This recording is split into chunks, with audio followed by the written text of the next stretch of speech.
እሺ ቤተሰቦች ሳምንቱ አክቲቭ መስራት ለመናገር ኒውስ ላይ እንደምታዩት ደስ የሚል ነገር አልነበረም። በኋላ ላይ ወደ ሐሙስ አካባቢ ይመስለኛል የአሜሪካ ገቨርንመንት ሸትዳውን ራሱ የተከፈተው እና በጣም ያው አዛ ሳምንት ስለሚሆን በጣም ጥንቃቄ የተሞላበት ሳምንት ነበር። በተለይ ደግሞ እዚህ ጋር ዴሊ ፊውጂ ነበር እና ወደዛ ዴሊ ፊውጂ ማርኬቱን መሄድ ሳይፈልግ ቀርቶ ነበር። ቢያንስ እዛ ሰፖርት ቢያገኝ ይሄን ያህል ወደ ላይ ሲሄድ ለምንድን ነው የሚለውን ማሰብ እንችላለን።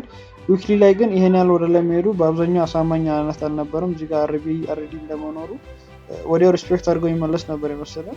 እስቲ ሪጀክት አድርጎ ውስጡ መዝጋቱ ቤሪሽ ሙቭመንት ሊቀጣይ ሊኖር እንደሚችል የሚያሳይ ሆኖ ነገር ግን እዚህ አካባቢ ያሉትን ብሬከሮች ይዞ ወይም ቢያንስ ወደዚህ ፊውጂ ደርሰው ቢሆን ከዛ እንጠብቃለን ቡሊሽነስ።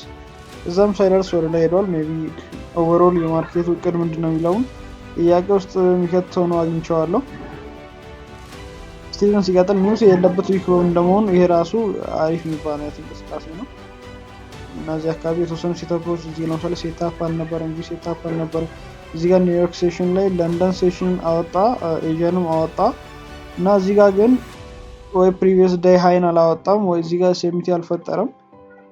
አሪፍ ነው፣ ሴታፖች ይፈጠራሉ። ግን ኒውስ የሌለባቸው ቀናት የምትለዩበት አንዱ መንገድ በጣም ደካማ ናቸው። እዚች ጋር ደርሶ ግን ሊኩዲቲ አንዳቸው ራሱ አያወጡም፣ ሴሚቲ አያወጡም፣ አያሳዩም። እዚህ ጋር ዴሊ ፊውጂ አካባቢ ትንሽ ጠጋ ብለው ነበር። እዚህ አካባቢ ቱስዳይ ላይ ግን አልደረሱም። ስለዚህ ድክመት ይታይባቸዋል። ላይ ሳምንቱ በአክቲቭ ስቴን ይመስላል። ከወላ ውድር የተወሰኑ ሴታ የሚሰጡን ቀናት ነበሩ፣ የሌሎች አልነበሩም። ግን ሴታ የሚሰጡት ቀናትም ግልጽ ሴታ ሲሰጡን አልነበረም።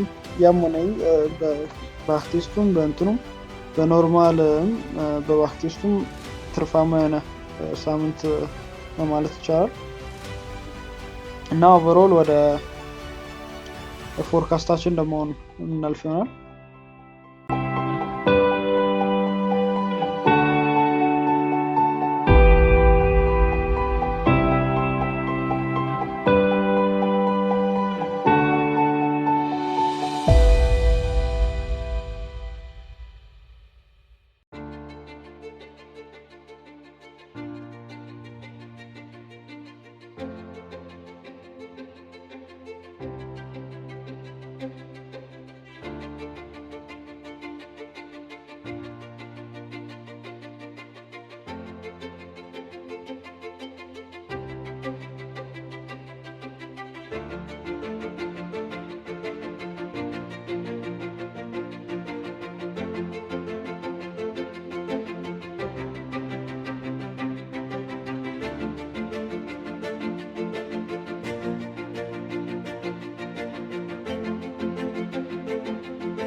እሺ እንዳያችሁት ነው መንዝሊ ላይ ዩሮ በጣም ቡሊሽነስ እያሳየ ነው። እዚህ ጋር ፊውጂ መፈጠር ሁሉ አጥፍቷል።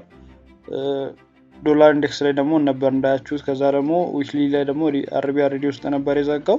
ይሄ ደግሞ ምናልባትም ጥሩ ሳይዱ ሊሆን ይችላል ለቤሪሽነስ። ሲቀጥል እንግዲህ እዚህ ጋር ዴሊ ፊውጂ ፈጥሯል በጣም ተለቅ ያለ።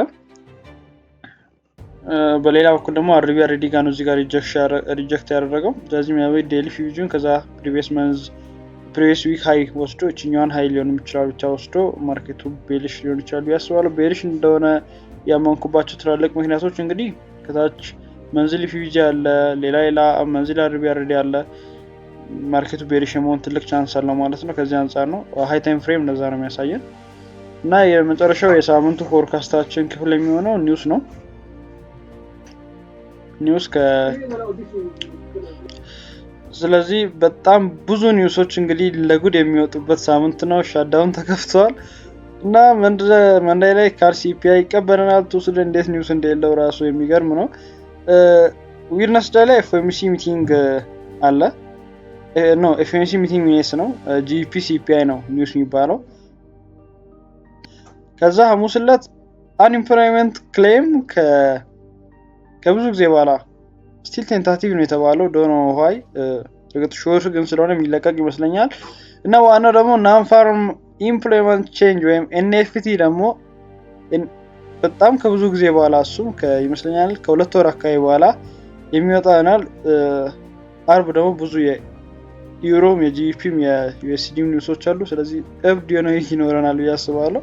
እና እንዳሰብነው ከሆነ በጣም ትልቅ እንቅስቃሴ የሚሆንበትና ምናልባትም ኪ ሌብሎች በደንብ ታርጌቶች የሚነኩበት ቢያንስ እስከ ፕሪቪየስ መንዝ ለው ድረስ ቤሪሽ ከሆነ ፕራይስ የሚሄድበት ደግሞ ቡሊሽ ሉን ካለ እስከዚህ አካባቢ ላይ የሚሄድበት ወይ እስከዚህ አካባቢ የሚሄድበት ተለቅ ያለ ሳምንት እንጠብቃለን።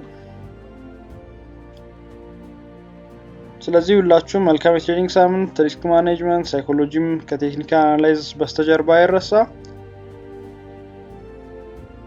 የፕሮፊት ሳምንት ተመኘውላችሁ።